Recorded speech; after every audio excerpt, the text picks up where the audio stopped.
We're at the Metropolitan Museum of Art in New York City, and today we're visiting the tomb of Perneb. So I've actually visited the location where the tomb of Perneb used to be before all these stones were shipped up in crates and shipped to America. And it's in Saqqara. It's right next to the Pyramid of Djoser, but there's a smaller pyramid called the Pyramid of Userkaf, which is right next to this tomb. But when they removed this tomb, they forgot to keep track of exactly where they extracted all these stones from, so nobody actually knows where these stones are supposed to really be. When this tomb was complete in ancient times, there were many other tombs around it, and it was like a small city of tombs and rooms and chapels that you could go in like a little maze.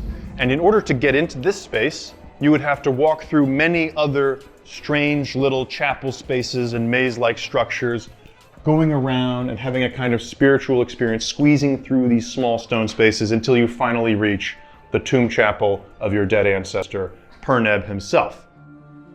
So this is what we call a Serdab, which is basically like a tomb chapel where you can view the dead ancestor. You come in here and you're saying prayers, giving offerings, and you can see the tiny little Perneb statue. It's actually not of Perneb, it's like some kind of, they just took a random statue and shoved it in there.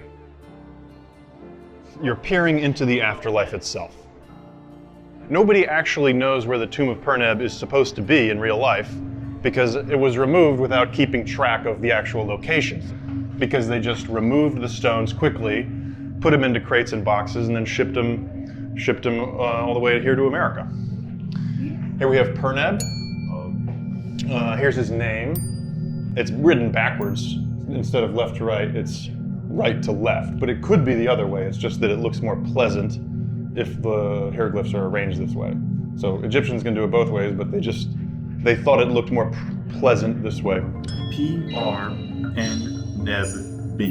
Perneb. And so these two letters are emphasizing the Neb, or Lord, which is what confused me when I first looked at this, because I was like, I see way more letters than it would actually take to make Perneb. P, which is the house, R, which is the mouth, N, which is the river, Neb for Lord. It's a biliteral glyph, but it's also a word in and of itself because it could mean Lord. And then B, which is emphasizing the Neb. There's two glyphs here which are just emphasizing his name and which are not totally necessary. But by adding these two emphasis glyphs, we actually make his name much easier to pronounce. There should be a statue right here, but it's missing. Probably the statue was stolen thousands of years ago. Now the funerary cult would have died out within 50 to 100 years of the tomb being built.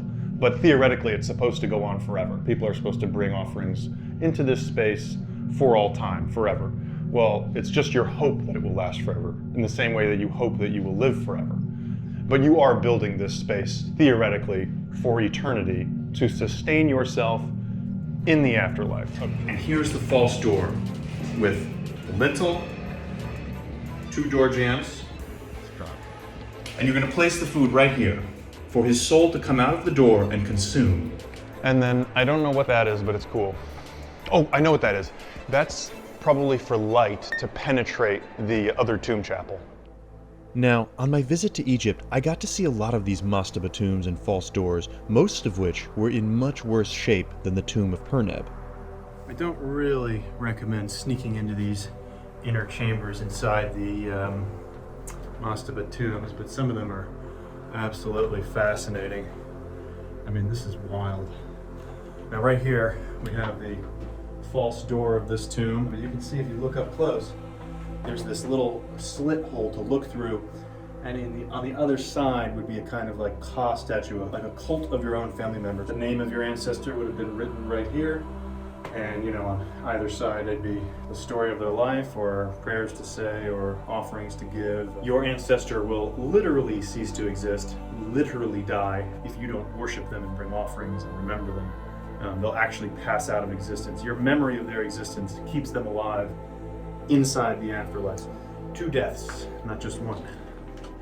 As always on this channel, I promise to demystify Egypt and show you things you have never seen before. Please consider subscribing to this channel. Drop a like and comment as you see fit if you have any criticism or any idea for where Papyrus Pundit should go next. Now that you've seen this tomb, you may want to check out my visit to an illegal dig site in Egypt, linked here.